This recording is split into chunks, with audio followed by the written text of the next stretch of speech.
Support for the statewide broadcast of the State of Ohio comes from the law firm of Porter Wright Morrison Arthur LLP, helping businesses and individuals solve complex legal problems throughout Ohio, across the country, and around the world. On the web at porterwright.com. And from the Ohio Education Association, representing 120,000 members who work to inspire their students to think creatively and experience the joy of learning. Online at ohea.org. Now that the conventions are over, the candidates are coming to Ohio. And the battle between the state education department and Ohio's largest online charter school goes to court and comes to this show, too. We'll hear from two key players this week in the state of Ohio.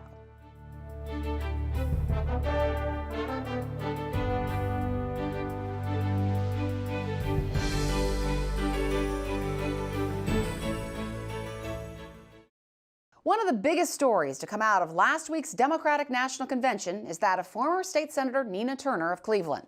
Turner came into the convention as a delegate for Bernie Sanders and had gained some national attention as a Sanders surrogate.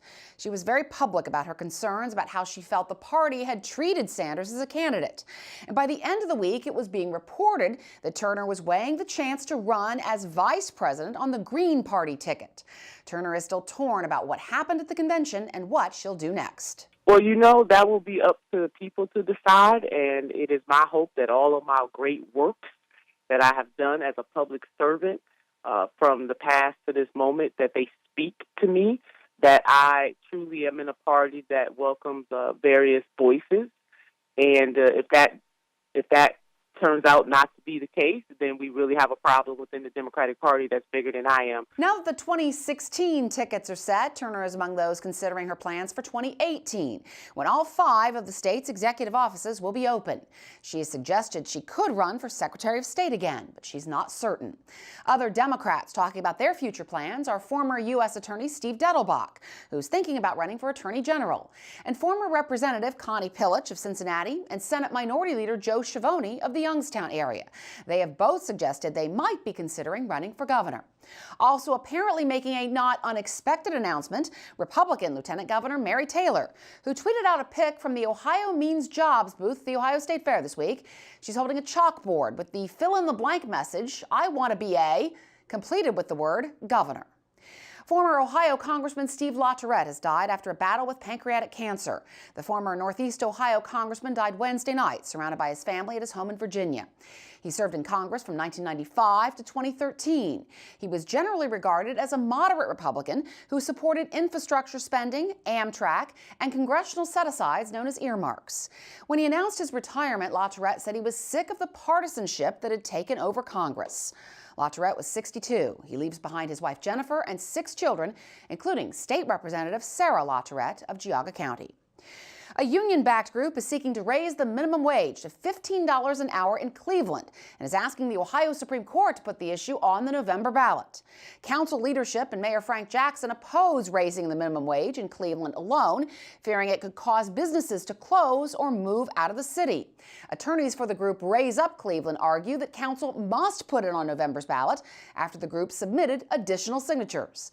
Attorney General Mike DeWine has written an opinion saying only state lawmakers can increase the minimum wage and that it can't be increased by local lawmakers or voters. There are less than 100 days till the November election. When the Democratic National Convention in Philadelphia ended last week, Hillary Clinton and her running mate Tim Kaine boarded buses and hit the campaign trail.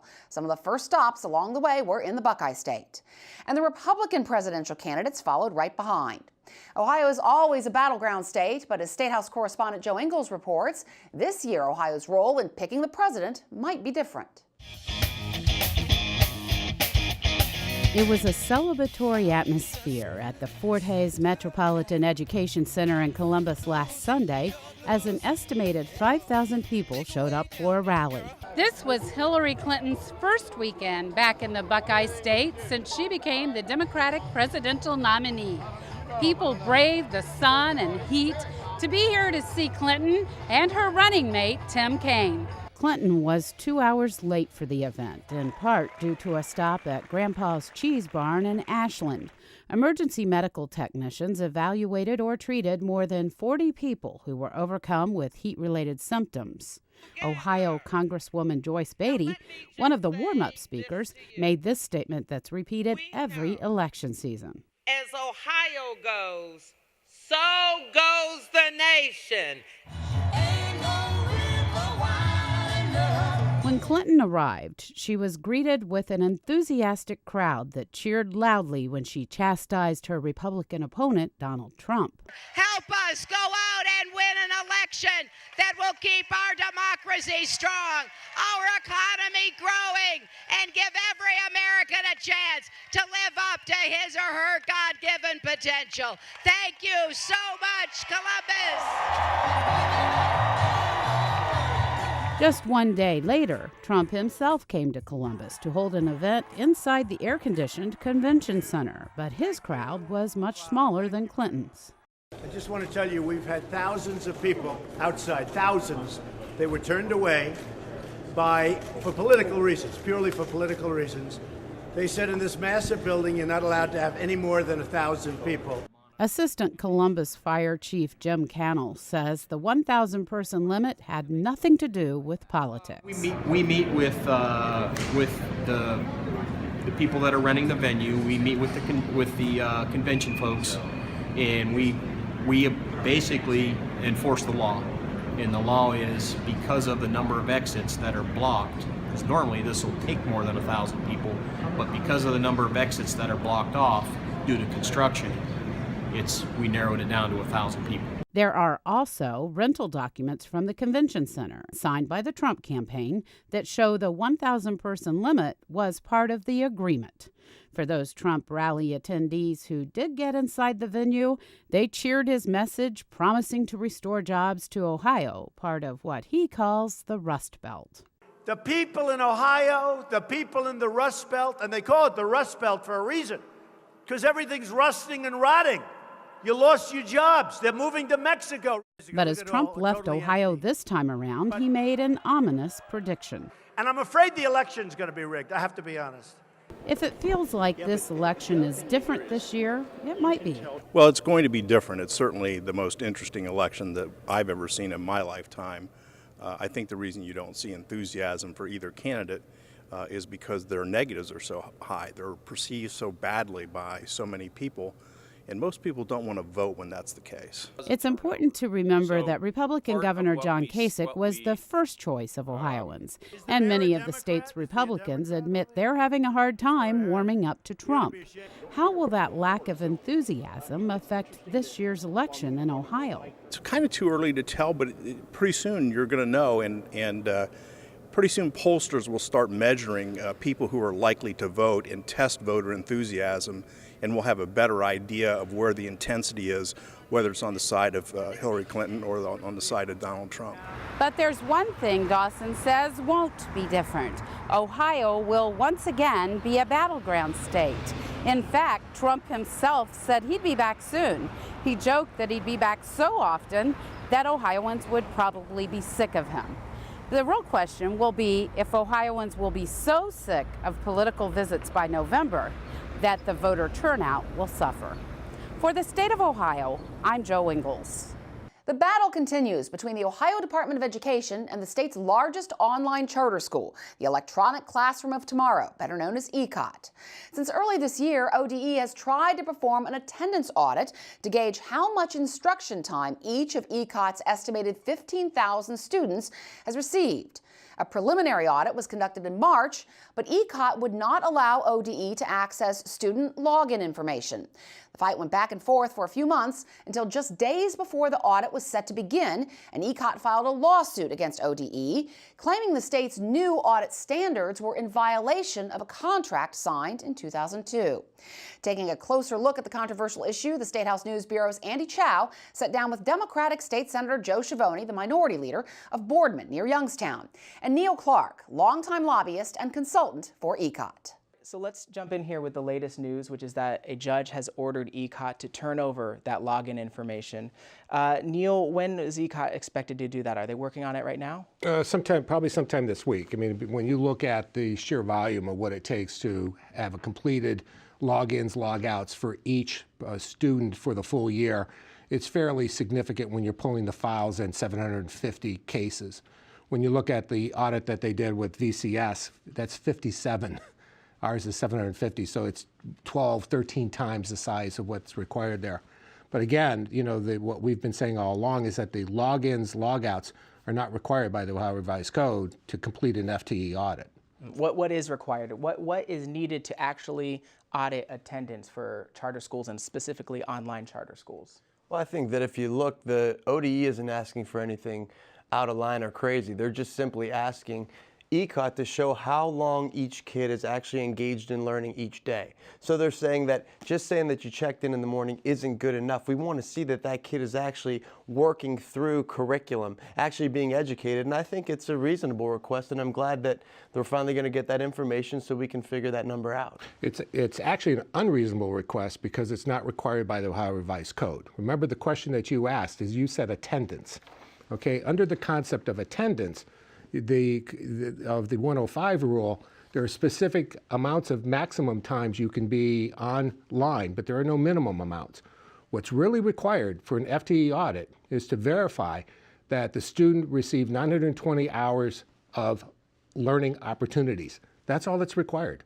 Well, and I think if you look at the Ohio Department of Education's manual, they've had a manual out since January of 2015. It's nothing new. It says explain how long they were actually engaged in learning, and if there's offline learning going on, it has to be actually written down and put to pen and paper or put on the computer and sent to ODE, to the Department of Education. So it's reasonable stuff. How long is that kid engaged in learning? If they're offline, then document it. Get it to a certified teacher and have that teacher send it to ODE. We've been trying to put legislation forward to make sure that we have all of this transparency and accountability in place. It's very important because there's over $100 million that are going from taxpayer dollars to ECOT every year. So we have to make sure that there is accountability, there is transparency, and that kids are actually learning in school. Again, so you have to go back though. Again, see what he just said is that teachers need to certify. That's exactly what happens today.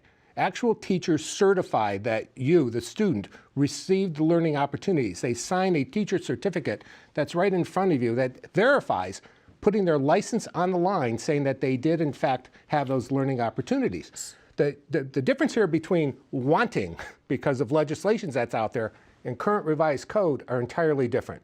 You can't want something into law. It has to be in the law. So why not do both? As Senator Schiavone is saying that this teacher certification can fill in the gaps, so why not turn over the login information and take the teacher certification at its word and mix and match? But that's exactly what has happened for the last 10 audits with the state auditor. That's what's happened with the last 3 audits with the Department of Education.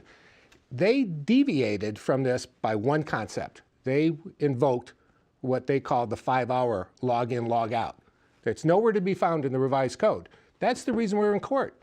Everything that he is saying, have the logins with teacher verification, we've been doing that for 15 years. So all of that's been done for 15 years. 5 hours minimum a day, that's something that's not in the revised code, but 920 hours that's for correct. the full year is. That's correct. But again, remember, what they're saying at ODE, and when they did their first initial March audit, none of that was required. They did this at the last moment in June, saying that you had to have the 5-hour log-in, log-out. That's why we went to court, because there is no place in the revised code on an FTE audit that makes any reference to 5 hours. None. Well, let's look at the numbers. I mean, login, he's saying that all they have to do is provide opportunity. And for me, that's a major problem because that's not what the FTE manual says. I mean, providing opportunity means that any public school brick and mortar could just open the door and say, hey, look, we got books on the shelves. We got some teachers around if you need them. All you got to do is raise your hand and say, I'm here, and you're free to do whatever you want all day. Providing opportunity. We got to talk about educating kids and teaching them while they're in school, whether it's on the computer or in a brick and mortar classroom. It may be a valid point when he's talking about I want. It's not a valid point of what's in the revised code. And for all the years in the past, that's what was in there. The manual is not in the revised code. And this is why that famous meeting on February 18th over in the Senate that had both House members, governor's people, everybody was in this meeting, and the Department of Education, announced in that meeting that their manual had problems and that they had to go back and restructure it. So it's not that we're trying to avoid anything. Give us the audit the same way you did for the last years, and we'll come in and you want to talk about a new methodology for the next calendar year of school, we'll be more than happy to do that. We're not going to participate in a retroactive claim. It's kind of disappointing in a respect, is that a year and a month ago, you had your school taken over by the state, and you had to drive 197 miles to come down here to ask the chairman of the committee to hear you out. And you were told, no, we're not going to do that. We are going to pass this tomorrow, and that's the way it's going to be. Talking about the Youngstown takeover. But that's how we feel about these guys doing this to us at the last moment. They announce in June, they go, hey, screw you. And what we're saying is, wait, stop. We want to talk about this. You are as frustrated as I am. You believe as much as I do in what we need to do in education, but you can't have a department just make arbitrary decisions or go to the General Assembly and have one or two people voice an opinion and pass it because they're in the majority. Senator Neal's talking about the Youngstown school takeover that kind of arrived at the last minute. You were very opposed to that because of the timing. So, yeah, what do you have to say? Well, I think that ECOT has exhausted their legal remedies, or they're attempting to exhaust their legal remedies. So what they've decided, instead of turning over this basic information, they've decided to hire lawyers to file lawsuits. They've decided to hire lobbyists in order to act on their behalf. And they've put out thousands and thousands of dollars worth of advertisement rather than dealing with curriculum, rather than dealing with making sure that they get up to speed for this year's school year. It starts in 2 weeks. And so, yeah, Youngstown was a different animal. I mean, they did it through legislation in a day. In this case, they're challenging it through the court, and the judge said, turn the stuff over. It's within the law. Turn it over. And so they're going to do that at the end of the week. Yeah, but even turning over the information still is more of a nuisance than it is anything of any value, because even under an FTE audit, you can't use that information. You cannot use that information to deduct, because 100% of our records have the teacher certification. This document is signed, every student, 100% is signed about what they did in school. So the department's going to have an enormous, hard, difficult time to say that we didn't do it. As a matter of fact, our March audit of this year, March 16, showed that we only had 11 deficiencies out of 750, and there were minor errors. So we're not afraid of this. Senator, this is all about one thing. We are not going to be pushed around by people and say we have to do X. The scoring system, our performance records for ECOT, is similar to Youngstown, to all the urban schools. They all got a D. Okay, they're all under stress because of the type of students that they're serving and the fact that the state doesn't fund them at the level that they should be funded at. Your school system out there spends $16,000 per student. We spend $6,000, but we both get the same grades. Well, I think that's not exactly correct. I mean, it's apples and oranges. You're talking about a brick and mortar school has to spend the money because they have to transport kids, they have to feed kids. We transport kids. We do all that. I mean, you have to give them a computer in order for them to learn in their living room, wherever they want to learn. I mean, you don't have to pay for all of those things that public schools do. And also, I mean, if you look at the numbers, Youngstown's graduation rate was 68%, ECOT's was 39%. So they're not in the same boat. You had last year, you had 247 people. We had 2,300. We're 10 times the size of your graduation rate just for Youngstown. You had 247 people graduate last year. We had 2,365. All right, there's a huge 6% of your whole district is taught at ECOT. We are as an urban school, we're like the 6th or 7th largest of all the schools in the state. And so there's a lot of things here. So our graduation rate, the number of people that we put out is higher than anybody's in the States. All right, Neal, I want to get to the March preliminary audit that you were talking about. In the court briefing, the OD had said that most students only achieved a minimum about 1 hour of instruction a day. Is that true? See, what they're making reference to, and I thought I was very offended by that comment, because that particular attorney is using what we make reference to as called Provost. Provost was a school that did an audit that was audited by the state of Ohio, and they had 1 hour a day login. And by their board policy, they determined that 1 hour would be 5 hours. And they were fined for that particular act. That's not our act. See, and that's where the confusion of where he's trying to provost us. What they're saying is that Provost had 1 hour that they equated to 5. We're not in that particular ballpark. Number two is that you can't, again, confuse attendance with FTE. attendance, because you have to make the 105 consecutive hours, there has to be a log in for each student, has to be every day, in order to start the clock on the 105. So he's confusing the two issues and trying to make attendance part of the issue of FTE. As a lawmaker, what do you need to see from these online schools to make sure that these students are actually learning, that they're actually being instructed? Well, I think exactly what what the Department of Education is looking for. They're looking for login duration so we can make sure that we understand that child is actively engaging in learning. If we don't do that, we're going to continue to fail students. And we're using taxpayer dollars to do that, and that's a major problem. So school choice is good. You want to have people be able to make choices based on their particular circumstances in that particular time, where they live, what's going on in their lives. But we need to make sure in these particular situations with e-schools that there's accountability and there's transparency. The problem is with these schools, and because the failed bricks and mortar schools, these students come to ECOT 2 years behind. 2 years behind. And so many of our students are 22 when they graduate, but they graduate. And so when you're throwing out numbers, you have to keep in mind that 40% of our students have to work to support their families. 30% of them have kids. So we're talking about situations. I've gone into Upper Arlington schools. I've never seen a mom with a baby walking around going to class. There's a whole reality. 91% of the kids that are in ECOT have some type of academic situation that led them to come to ECOT. 60, 70% of them are economically disadvantaged. Again, what the senator is asking for is I want. There is no revised code that requires. Now, if they want to go back and do the revised code and make this realistic and make sure that the revised code is being done by the Ohio General Assembly and not by ODE bureaucrats, I'd applaud that. I don't think it's fair for any of us to drive 197 miles to come down here and plead to save my school, or plead for me to save our school, when it's being done by bureaucrats and it's not being done by you. Why is it going to destroy the school? I mean, you're just turning over information to show how long. We've already told you we're going to turning over the information is not the issue. Turning over the information is not the issue. The issue is the Department of Education insists on doing it their way, and there is no reference to the revised code that dictates that. You guys write the law, we'll follow the law. ODE can't change it on their own whim. Senator, is the law written right now? Is it ambiguous, or is it clear enough right now as it is? I think it's clear. I mean, when you look at this, has been out since January of 2015. That's the model that they're using in order to get the documents that they need, in order to make sure that there is that transparent process and that accountability for taxpayer dollars. I feel like ECOT wants it to be one way. Everybody else is following these rules.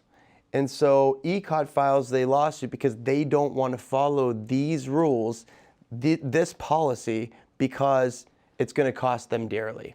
And that's just my opinion. ECOT will follow the rules. ECOT has a contract with the state of Ohio, with the Department of Education, that was signed in 2003 that dictates exactly how an audit and what they have to do to get through an audit and how they're going to be reimbursed on an FTE. That's the essence of this whole legal battle, is on that contract. And you can't unilaterally cancel a contract because you want to. ODE can't unilaterally cancel because they want to. And the law is vague. There's a lot of clarity about what they think. We have, through our own discovery of emails and soon with depositions, we're going to be able to show a whole pattern of where people are making discriminatory statements and issues and applying the law differently to different e-schools. Let's wrap up just talking about the consequences of all of this. So ECOT is slated to get about $108 million from the state if they can show that the students that were supposed to attend did attend. Mm-hmm. That's a lot of money. Do you think that you're going to be able to shore up that money to prove that? You even, again, I'm not making myself clear. See, you're using the term attend. And again, this is about an FTE. This is about the teacher certification that's sitting in front of you. That's what it says in the revised code about an FTE. You're confusing what is required under the 105 attendance rule versus what's there for an FTE. Either way, because we have a document signed for every student by 5 or 6 teachers who will lose their license over that document, we will be fine in an audit. We're not worried about it, but it's the future of what has to be done so that schools don't face this in the future. But Senator, if ECOT were to lose out on a lot of money here, it's possible that ECOT could even close. Is that something that you think is a possibility, and what's the consequence of that? There's an argument about policy and rules and Ohio Revised Code, but what we need to be talking about is kids. ECOT is not doing a good job of educating kids based on the graduation rate, the worst in the country according to the New York Times. We need to do something different according to all of these studies that are not Democrats, they're not bureaucrats. These are choice groups, school choice groups that have said, we are doing something wrong here with e-school learning in Ohio. So look, the kids are going back to school, whether they're going back to brick and mortar schools or they're going back to e-schools. We need to make sure that they're actively participating in learning so that they graduate and they can go out and do what they want to do in life and be successful. We're making major errors in the e-schools right now, and we need to make that change. So you can make all the legal arguments we want, but at the end of the day, I hope that the e-schools come together to make some changes for the better for their kids. All right. Neil Clark, Senator Joe Schiavone, thanks for joining me today. Thank you. Thank you. And that is it for this week. For my colleagues at Ohio Public Radio and Television, thanks for watching. If you'd like to ask questions, make comments, or watch this week's show or earlier episodes, please visit our website at statenews.org. And you can follow Joe Ingles, Andy Chow, and me on Twitter. And please join us again next time for The State of Ohio.